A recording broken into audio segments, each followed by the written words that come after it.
భావోద్వేగపు ప్రతిచర్య. అబ్బో! ఏంటి క్లిష్టమైన తెలుగు పదం అనుకుంటున్నారా? Emotional reactivity. కొన్ని తెలుగులో వినటానికి అలానే ఉంటాయి. సో, ఎమోషనల్ కంట్రోల్ లేకుండా ఎమోషనల్ రియాక్టివిటీ ఉన్నప్పుడు చాలా నష్టం జరుగుతుంది రిలేషన్‌షిప్స్‌లో కూడా. ఎందుకంటే వీళ్ళు త్వరగా డిఫెన్సివ్ అయిపోతారు. అవతల వాళ్ళని హర్టింగ్‌గా మాట్లాడతారు. అక్యూజేషన్స్ చేస్తారు. అంటే దిడేల్‌మని తలుపులు ఇసిరేసి అంటే కొట్టేసి ఎళ్ళిపోవటం. ఏదైనా పర్సనల్‌గా తీసుకోవటం. అవతల వాళ్ళకి మాట్లాడకుండా డామినేటింగ్‌గా మాట్లాడటం.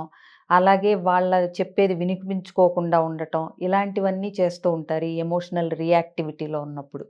సో, అది వాళ్ళకే నష్టం జరుగుతుంది అనేది వాళ్ళు గ్రహించరు. మీకు ఎమోషనల్ నియంత్రణ అంటే ఎమోషనల్ రెగ్యులేషన్ అంటాం మనం. భావోద్వేగపు నియంత్రణ ఉంటే గనక మీరు అంటే హీల్ చేసుకోగలిగితే, నియంత్రణ చేసుకోగలిగితే మీ ఎమోషన్స్ కంట్రోల్‌లో ఉంటాయి. అలాగే లోయర్ ఇన్‌ఫ్లమేషన్ లెవెల్స్ ఉంటాయి.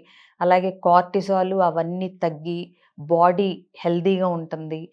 అలాగే మీ మీద మీకు నమ్మకం పెరుగుతుంది. When you are emotionally reactive you can't trust yourself. మీరే సిగ్గుపడతారు. ఆ తర్వాత అవతలాళ్ళని ఆ మాట వెనక్కి తీసుకోలేనట్టుగా అనేసామే ఎలా అని మీరే రిగ్రెట్ అవుతారు. కాబట్టి ఖచ్చితంగా you should learn to keep your emotions in control. ఆ ఎమోషనల్ రెగ్యులేషన్ అనేది నేర్చుకోవటానికి ప్రయత్నించండి. డీప్ బ్రీతింగ్, జర్నలింగ్ ఇలాంటివి చేయటం వల్ల ఎస్పెషల్లీ ఇమ్మీడియేట్ డీప్ బ్రెత్స్ వల్ల ఎమోషన్స్ కంట్రోల్ అవుతాయి. ఇది చూసుకోండి.